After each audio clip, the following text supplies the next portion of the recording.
This is Mark Dell with the Android Spin. I'm here to take a look at WarPath by Synthetic Reality. It's $1.99 on the marketplace. Just get into it here.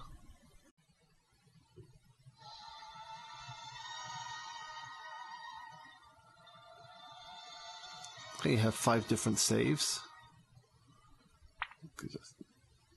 You can jump back into even completed games. Let me just start up a new one.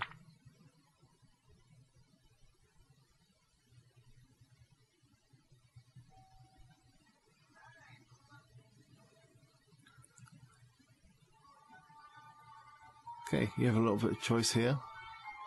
You can choose what side you want to be on. Let me turn that down a little bit. Side of war or peace. And those are basically like factions. Different ships, which don't make any difference to the gameplay as far as I can see. And different empires. The art style is perhaps not the greatest, but it gets by. See a few Monkey Island references, so I think we'll go with that guy.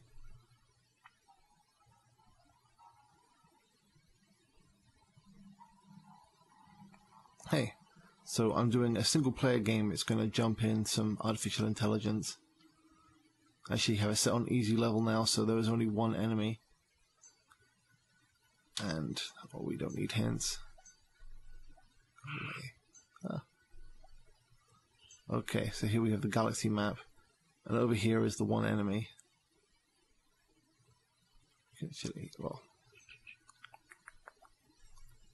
Okay, well this is my ship.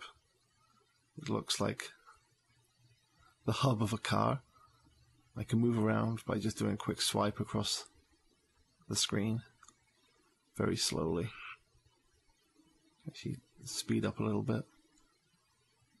Okay, and this is my planet here. I can go in orbit. I can sell any cargo I have. Shop for different things. I'm going to buy myself a cargo pod. I'm going to buy a lot of cargo pods. And I can travel off to another planet.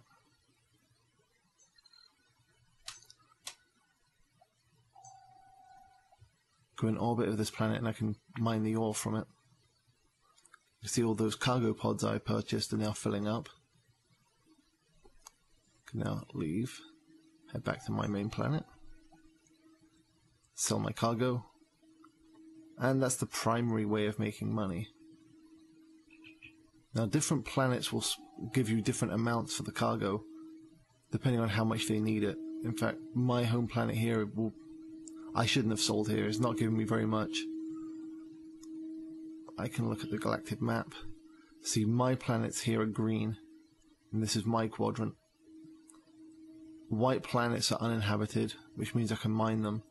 And yellow planets are like unowned places, which I can kind of encourage them to join my side.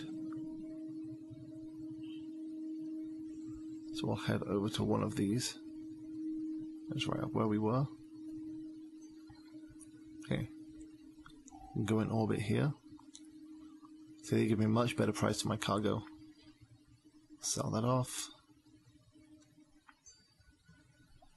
Now I can go shopping here, or I can actually invest in this planet's infrastructure. I can increase their education, which will allow them to sell better things to me. Increase their agriculture, so there'll be more people there. Allow them to mine their own minerals. Give them a better space dock for me to buy stuff from. Increase their defenses. But everything I invest in increases how much they like me, which you can see here from this little bar as it slowly tips towards green. So let me just invest in just a few random things here. Oh, well, it looks like I'm running out of money. And oops, yeah. Looks like they're still yellow on the screen there. So I can just run back to this planet here. Do a little bit more strip mining. Head back. And all this time, all the other players are doing the same thing. They're all finding other planets, trying to convert them to their side. So I'd normally be doing this in a little bit more of a rush. So, well, that bar's starting to tip. Okay, that should be plenty.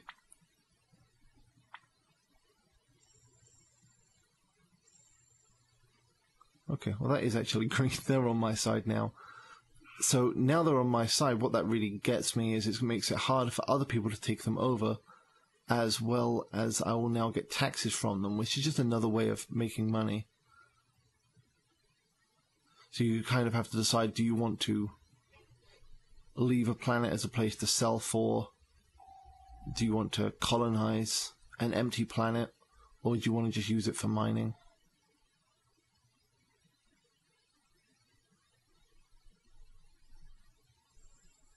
So I just do one more of these runs. And you move by doing a little swiping gesture. There's a few different interfaces, different ways of moving around, but the swiping gesture is the default. Okay, I'm just going to sell all my cargo off, and I'll head back to my home planet. Okay. So the home planet is already fully invested.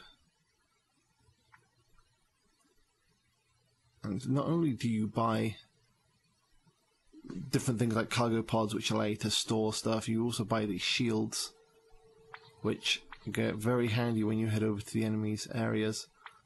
Energy pods and charge pods, very useful if you're going to be firing your lasers a lot or firing a lot of weaponry. And then there's all sorts of different things. iPads. All of these have small features. Some of them aren't so useful. The radio's kind of neat. There's even like a cloaking device that you can get that allows you to travel into enemies' areas without them spotting you right away. I'm probably not going to last very long, but yeah, especially if I don't have any money here. But if I had multiple weapons, I'd be able to switch them here. It's actually a rather slow method of switching weapons. You just hold down this button here and it cycles through them. But even when you have one selected, if you go to cycle again, it will cycle back from the first. So it can be kind of a nuisance.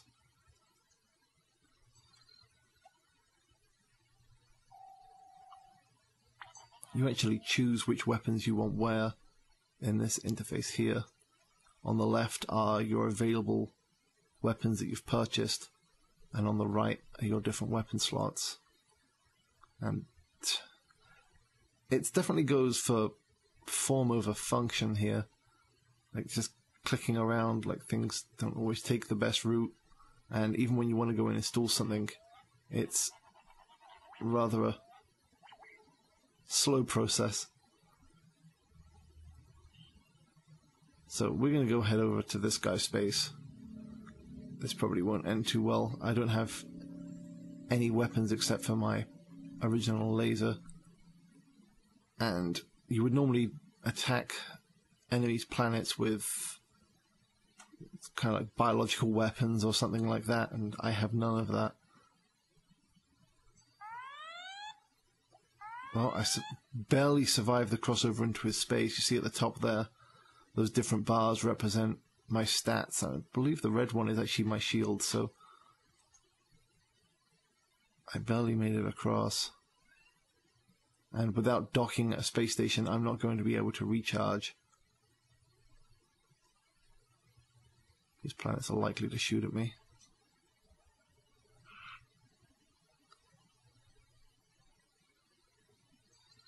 Let's see if I can sneak up to another planet here.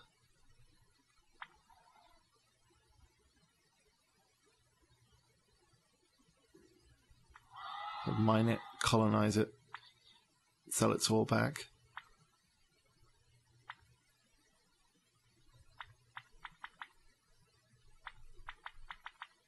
Invest some quick money into it.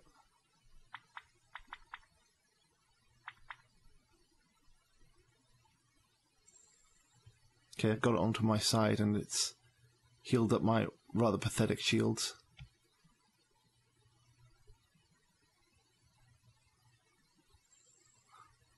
If I had extra things like cloaking devices, I'd be able to activate them here.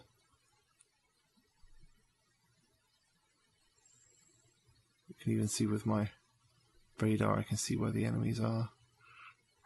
Oh, there goes a planet start shooting at me. It's hard to see, but the enemy's just over here.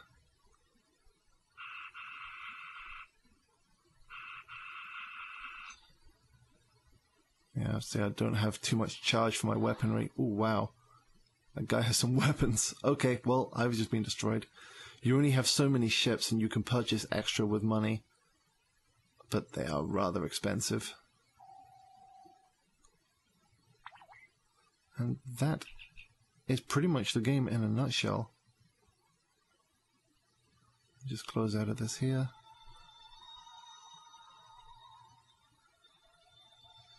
There's multiplayer modes. You can view the different stats about your playthroughs. View all the release notes, change settings. Once again, it's not particularly heavy on graphics or UI, but there seems to be a real labor of love involved in this game. It seems to be something which somebody just really wanted to see on the Android platform, and it seems like there's just some guy porting this off of his own back. And I'll leave you with this one feature here called Achievements, which you would think it would tie into like Open Feint or something like that to give you different achievement points, but in fact does this.